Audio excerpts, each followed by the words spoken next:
അടിമാലി കൂമ്പൻപാറയിൽ മണ്ണിടിച്ചിലിൽ ജീവൻ നഷ്ടമായ ബിജുവിന്റെ കുടുംബത്തെ അവഗണിച്ച സർക്കാർ. ബിജുവിന്റെ കുടുംബത്തിന് സർക്കാർ പ്രഖ്യാപിച്ച സഹായം ജലരേഖയായി മാറി. 15,000 രൂപ മാത്രമാണ് ഇതുവരെ നൽകിയത്.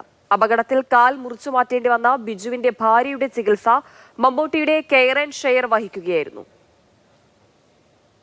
കൊച്ചി ധനുഷ്കോടി ദേശീയപാതയിൽ കൂമ്പൻപാറയ്ക്ക് സമീപമുണ്ടായ മണ്ണിടിച്ചിലിൽ ജീവൻ നഷ്ടമായ ബിജുവിന്റെ മകളുടെ പഠനത്തിനായി 1 ലക്ഷം രൂപ അടിയന്തരമായി അനുവദിക്കുമെന്നായിരുന്നു സർക്കാർ പ്രഖ്യാപനം.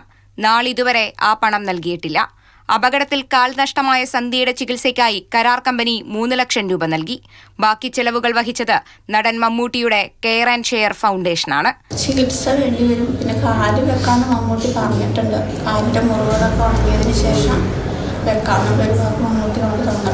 അപകടത്തിൽ മരിച്ച ബിജുവിന്റെ കുടുംബത്തിന് ദുരന്ത നിവാരണ നിയമം അനുസരിച്ച് സർക്കാരിന് സഹായം നൽകാൻ കഴിയുമായിരുന്നു. വീട് പൂർണ്ണമായും നഷ്ടമായ സന്ധ്യയും മകളും ഇപ്പോൾ വാടക വീട്ടിലാണ് കഴിയുന്നത്.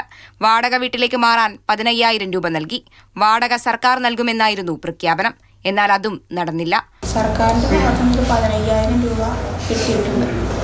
കളക്ടർ പ്രഖ്യാപിച്ച 1 ലക്ഷം രൂപ എന്ന് പറഞ്ഞാൽ നമുക്ക് ഇതുവരെയും കിട്ടിയില്ല. ദേശീയപാതയുടെ നിർമ്മാണത്തിലെ അശാസ്ത്രീയത മൂലം കഴിഞ്ഞ ഒക്ടോബർ 25-നാണ് മണ്ണിടിച്ചിലുണ്ടായത്. റോഡ് നിർമ്മാണത്തിന്റെ ഭാഗമായി ഉണ്ടാകുന്ന അപകടങ്ങൾക്ക് ഇൻഷുറൻസ് പരിരക്ഷയുണ്ടെന്ന് NHI വ്യക്തമാക്കിയിരുന്നു. എന്നാൽ ഇതിന്റെ ഭാഗമായി നഷ്ടപരിഹാരം ലഭ്യമാക്കാനും ഇതുവരെ കഴിഞ്ഞിട്ടില്ല. അപകടത്തിൽ ഒരു കാൽ നഷ്ടമായ സന്ധ്യ ഇനി എങ്ങനെ മുന്നോട്ടു പോകുമെന്നറിയാതെ വാടക വീട്ടിൽ കഴിഞ്ഞുകൂടുകയാണ്. അപകടത്തിൽ വീട് നഷ്ടമായവരുടെ പുനരധിവാസവും നീളുകയാണ്. മാതൃഭൂമി ന്യൂസ്, ഇടുക്കി.